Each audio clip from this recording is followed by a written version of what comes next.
اب وہ میرے ہر رویے پہ سوال کرتی۔ اگر میں کبھی دیر کر دیتا تو اس پر بھی اس کے سو سوال شروع ہو جاتے۔ میں چڑ جاتا اور غصے سے بولتا، جس پہ وہ رونا شروع کر دیتی۔ استاد جی نے جس لڑکی سے ڈھونڈ کر میری شادی کی تھی، انہوں نے بھی بہت سیاست سے کام کیا تھا۔ اس لڑکی کے نہ ماں باپ تھے اور نہ ہی آگے پیچھے کوئی تھا۔ اپنے چچا کے گھر رہتی تھی، چچی کے ظلم و ستم سہتی تھی۔ استاد جی کو لگا کہ میرے پاس رہ کر وہ بھی چپ چاپ برداشت کرتی رہے گی، لیکن وہ زیادہ دیر برداشت نہ کر سکی اور اس نے لڑائی جھگڑے کرنے شروع کر دیے۔ پہلا بیٹا ہوا تو وہ بہت خوش تھی۔ مجھے سے بہت سی امیدیں وابستہ تھی، لیکن میں تو ایک مشین بن چکا تھا۔ میرے اندر تو احساسات مکمل طور پہ ختم ہو چکے تھے، اس لیے اس کی اس خوشی پر بھی خوش نہ ہو سکا، جس پر بہت دل برداشتہ ہوئی۔ مجھے چھوڑ کر جانے کی دھمکی دی، لیکن میں اس کی دھمکی میں نہ آیا اور معمول کے مطابق سب چلتا رہا۔ اس کے بعد ایک بیٹی ہوئی، لیکن میری سرگرمیوں میں کوئی فرق نہ آیا۔ جب لڑتی لڑتی وہ تھک گئی، اس کی برداشت جواب دے گی، تو اس نے مجھ سے طلاق کا مطالبہ کیا۔ استاد جی نے فوراً سے پہلے مجھے حکم دیا کہ میں اسے طلاق دے دوں۔ اس نے تو شاید مجھے ڈرانے کے لیے دھمکی دی تھی، لیکن میں استاد جی کے حکم کو نہیں ٹال سکتا تھا، اس لیے فوراً اسے طلاق دے دی۔ وہ بہت حیران اور پریشان، جس کا نہ آگے کوئی نہ پیچھے، وہ کس کے پاس جاتی؟ لیکن اب مجھے اس سے کوئی سروکار نہیں تھا۔ اگر اس نے بچوں کو اپنے ساتھ رکھنے کی بات کی تو استاد جی نے سختی سے منع کر دیا۔ مجھے کہنے لگے کہ بچے کسی صورت بھی اس کے ساتھ نہیں جانے دینے، اور میں نے بھی ایسا ہی کیا۔ وہ روتی بددعائیں دیتی وہاں سے چلی گئی اور نہ معلوم کہ کہاں گئی، لیکن میں جانتا تھا کہ استاد جی نے اس کے ساتھ بھی کچھ غلط کیا ہوگا، کیونکہ استاد جی اپنے ساتھ سرکشی کرنے والوں کو کبھی بھی نہیں بخشتا تھا۔ اکثر میں بیٹھتا تو پچھتاوے مجھے اپنی لپیٹ میں لے لیتے، لیکن زیادہ دیر میں اس لپیٹ میں نہ رہتا اور دوبارہ سے استاد جی کی قابو میں آ جاتا اور دوبارہ سے وہی برے کاموں میں ملوث ہو جاتا۔ اب تو ایک بیٹا اور بیٹی بھی میرے پاس تھے، ان کی ذمہ داری بھی مکمل طور پہ میرے سر میں تھی۔ کبھی کبھی تو میں ان کے رونے سے زچ ہو جاتا، لیکن پھر آہستہ آہستہ میں نے ان کو بھی حالات کے حوالے کر دیا تھا۔ لیکن مجھے زیادہ دیر ان کو سنبھالنا نہ پڑا، بلکہ ایک دن میری ملاقات میرے ماموں سے ہوئی، جو پہلے سے بہت زیادہ بوڑھے ہو چکے تھے۔ انہوں نے بتایا کہ حالات نے ان کو کس قدر خوار کیا تھا۔ بیوی کے انتقال کی وجہ سے اچانک سے ان پر ذمہ داری پڑنے کی وجہ سے ان کے کاروبار پہ بہت برا اثر پڑا تھا، اور آہستہ آہستہ حالات اتنے مندے ہوئے کہ ان کا کاروبار مکمل طور پہ ٹھپ ہو گیا، جس کی وجہ سے انہیں وہ شہر چھوڑ کر اپنے سسرال جانا پڑا۔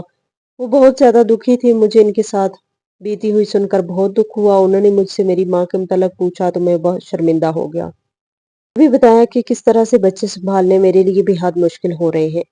ماموں نے کہا کہ ان کی ایک بیٹی جو بول نہیں سکتی، وہ اس کی شادی اس سے کر دیتے ہیں، لیکن میں اس بات پہ راضی نہ ہوا، اور ماموں اب بچوں کو میرے پاس چھوڑنے پہ راضی نہیں ہو رہے تھے۔ وہ میرے بیٹے اور بیٹی کو اپنے ساتھ لے جانے کی ضد کرنے لگے، لیکن استاد جی کا کہنا تھا کہ انہیں بھی یہ سب سکھانا چاہتے ہیں، اس لیے بچے کو میں ماموں کے حوالے نہ کروں۔ لیکن بچے بھی چھوٹے تھے اور انہیں سکھانے کے لیے 10 سال چاہیے تھے۔ بیٹا ابھی 3 سال کا اور بیٹی 2 سال کی تھا۔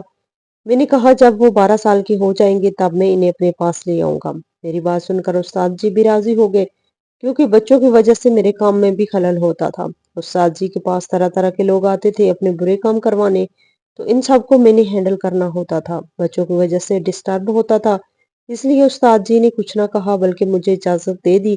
میں اپنے بچوں کی پرورش کرنے کے لیے ان کو حوالے کر دیا۔ ماموں نے میرے ایریے میں ہی گھر لیا ہوا تھا اور اس بات سے اتنا بے خبر تھا کہ مجھے خود کی بے خبری پہ حیرانی بھی ہوئی۔ خیر ماموں عدیل اور ایمان کو لے کر چلے گئے۔ اب میں استاد جی کے ساتھ تو رہتا، لیکن مجھے اپنے بچوں کی فکر بھی ہر وقت ستائی رکھتی۔ استاد جی کے کہنے پر میں ہر روز انہیں ملنے جاتا تھا۔ مجھے دیکھ کر خوشی ہوتی کہ میرے پاس سے زیادہ اچھی پرورش ان کی وہاں ہو رہی تھی۔ ان کی گھر میں ماموں اور ان کی بیٹی کے علاوہ کوئی بھی نہ تھا۔ ماموں کے بیٹے باہر کے ملک ہوتے تھے۔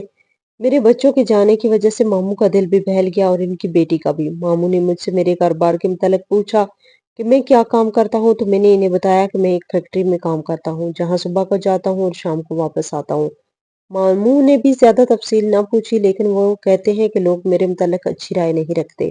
لوگ کہتے ہیں کہ میں کہیں برے کاموں میں ملوث ہوں، لیکن میں نے ماموں کو تسلی دے دی کہ ایسا کچھ نہیں۔ خیر ماموں نے مجھ سے مزید کام کے متعلق نہ پوچھا، نہ ہی میرے اس طرح سخت ری ایکٹ کرنے پہ دوبارہ کوئی بات کی۔ انہوں نے مجھے بہت فورس کیا کہ میں بھی ان کے ساتھ وہیں رہوں، لیکن میں اپنے ہی فلیٹ میں رہنا چاہتا تھا تاکہ استاد جی کسی بھی وقت مجھے بلائیں تو میں حاضر ہو جاؤں۔ ایک دن جو ہی جنگل کی طرف سے کسی کام کے سلسلے سے آ رہا تھا، جب میرا ٹکراؤ ایک درویش سے ہوا۔ وہ درویش ایک درخت کے تلے اکیلا بیٹھا ہوا تھا۔ اس لیے جیسے ہی مجھے دیکھا دیکھ کے کہنے لگا جن کاموں میں تو پڑا ہوا ہے ان کاموں میں سوائے بربادی کے تجھے اور کچھ نہیں ملے گا۔ تم اپنی زندگی دنیا میں برباد کرنے کے ساتھ ساتھ اپنی آخرت بھی برباد کر رہے ہو۔ میں حیرانی سے اس درویش کا منہ دیکھنے لگا اور پوچھنے لگا آپ کہنا کیا چاہتے ہیں؟ تو درویش کہنے لگا میں تمہیں سمجھانا چاہ رہا ہوں کہ جن کاموں میں تم پڑے ہو سب کام چھوڑ دو، ان میں سوائے بربادی کے تمہارے پاس کچھ بھی نہیں آئے گا۔ درویش کی بات میں نہ جانے ایسا کیا تھا کہ استاد جی کے قابو میں آنے کے بجائے وہ بات میرے ذہن میں بیٹھ گئی، اور اس بات نے مجھے اس قدر پریشان رکھا کہ میں اگلے دن دوبارہ سے اس درویش کے پاس پہنچ گیا اور اس کے ترلے منتیں کرنے لگا، کہنے لگا مجھے بتاؤ کہ میں کیسے چھٹکارا حاصل کروں۔ تو وہ درویش کہنے لگا اس سے چھٹکارا حاصل کرنا اتنا آسان نہیں، تمہیں اس کے لیے دن رات زیارت کرنی ہوگی۔ تو میں راضی ہو گیا، بولا تم مجھے جو بھی کہو گی وہ کرنے کو تیار ہوں، لیکن مجھے اس جہنم سے نکال دو۔ اب میں مزید اس جہنم میں نہیں رہ سکتا۔ حیرانی والی بات یہ تھی کہ صرف اس درویش سے مل کر ہی میں اپنے اصل میں آتا تھا۔ جیسے اس کے پاس آتا دوبارہ سے استاد جی کے قابو میں چلا جاتا۔ استاد جی کو نہ جانے کیسے میرے اس درویش سے ملنے کی خبر ہو گئی۔ انہوں نے غصے سے مجھے اپنے پاس بلایا اور کہنے لگا مجھے سب معلوم ہے، تم کس کے پاس گئے تھے، کس نے تمہیں ورگلایا ہے۔ اگر تم دوبارہ اس کے پاس گئے یا اس کی باتوں میں آئے تو مجھ سے برا کوئی نہیں ہوگا۔ استاد جی کے دھمکانے پر میں ڈر گیا، کہنے لگا ٹھیک ہے میں کبھی بھی دوبارہ اس آدمی کے پاس نہیں جاؤں گا۔ لیکن اس آدمی کو تو نہ جانے کیوں مجھے راہ راست پہ لانے کی پڑی ہوئی تھی۔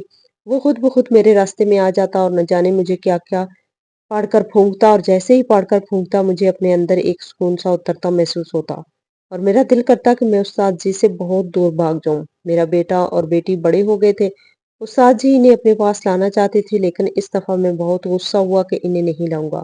استاد جی بھی نہ جانے کس بات کو چپ کر گئے اور دوبارہ نہ کہا۔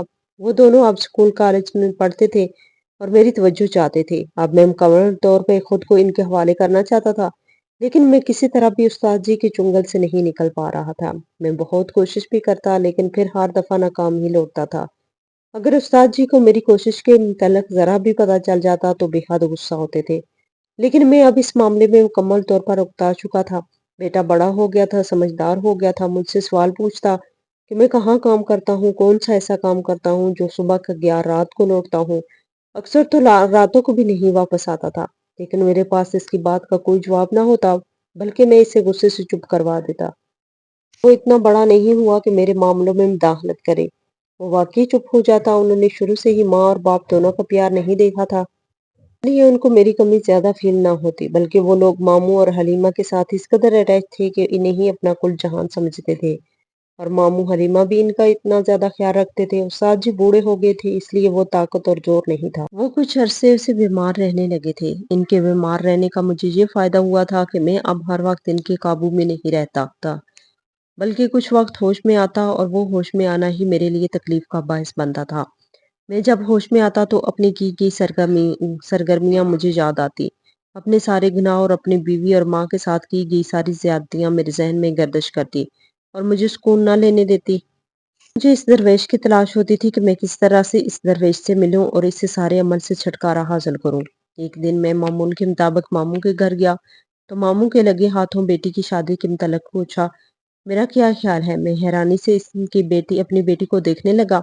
وہ اتنی بڑی ہو گئی تھی کہ شادی کی عمر کو پہنچ گئی تھی اور مجھے معلوم بھی نہ تھا۔ میں بہت شرمندہ ہوا، جس عمر میں مجھے اپنی بیٹی کی فکر کرنے کی ضرورت تھی اس عمر میں میرے ماموں میری بیٹی کی فکر کر رہے تھے۔ خیر ماموں نے بہت اچھا اور مناسب رشتہ بتایا جو ایمان کے لیے آیا ہوا تھا، اور ماموں بالکل بھی دیر نہیں کرنا چاہتے تھے۔ ماموں بوڑھے ہونے کی وجہ سے چڑچڑے ہو گئے تھے، انہیں مجھ سے کوئی امید نہ تھی، اس لیے وہ اپنی زندگی میں ہی ایمان کی شادی کرنا چاہتے تھے، لیکن میں استاد جی سے پوچھے بغیر کوئی بھی قدم نہیں اٹھا سکتا تھا۔ اس لیے میں نے استاد جی سے پوچھا تو انہیں کوئی اعتراض نہ ہوا، لیکن وہ لڑکے کے متعلق ساری معلومات لینا چاہتے تھے، اور اس کے متعلق تو معلومات مجھے بھی نہ تھی۔ اگر میں نے ماموں سے پوچھنے کی کوشش کی تو ماموں نے بھی مجھے کچھ بتانے سے گریز کر رہے تھے۔ نہ جانے کیوں مجھے ان کا گریز کرنا بہت برا لگا، لیکن میں نے انہیں کچھ نہ کہا۔ خیر میں نے زیادہ مداخلت نہ کی اور ماموں کو اجازت دے دی کہ وہ ایمان کی شادی کسی بھی وقت کر سکتے ہیں۔ ماموں بہت خوش ہوئے اور چٹ منگنی پٹ بیاہ والا سین چلایا، لیکن جس دن ایمان کی مہندی تھی اس دن اس کے منگیتر سے ملا اور استاد جی کو بھی ملوایا۔ استاد جی جب اس کی منگیتر سے ملے تو انہوں نے نفی میں سر ہلا دیا اور کہنے لگا اس کی شادی ایمان سے نہیں ہو سکتی۔ ان کی اس بات پر میں بہت زیادہ پریشان ہوا۔ میں نے وجہ پوچھی تو استاد جی غصہ ہوئے اور کہنے لگے کہ تمہیں